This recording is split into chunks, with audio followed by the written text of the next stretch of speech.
Okay everybody, how you all doing? I have this 16-inch MacBook Pro with M1 10-core processor. I'm really excited for this laptop.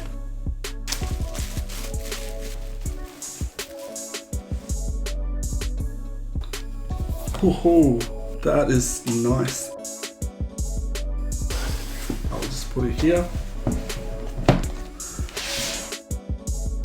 It's pretty nice.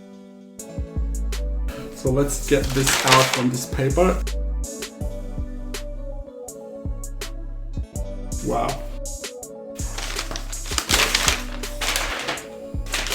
In the box, we got MagSafe charger. I used to have this with my 2015 MacBook Pro. Got a charger.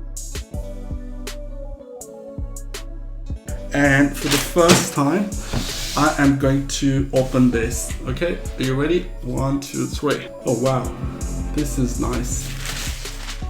Okay, so keyboard is it's different than my existing 16-inch MacBook Pro.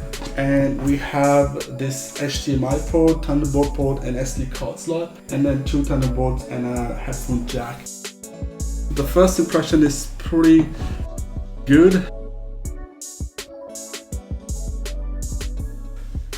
This is a little bit thicker. It's more like a brick. Screen is pretty nice. We got a notch up there, and I'm gonna be testing how this notch affects on screen recording, because as you guys all know, I record a lot of screencasts while I make my YouTube tutorials. Alright, so stay tuned for a lot of content coming on your way, comparing different programming language and their speeds on these two machines. So yeah, super excited for this laptop, and I'm gonna find out if this is for you, if you're a software engineer, web developer, or mobile application developer, and if you really need to upgrade.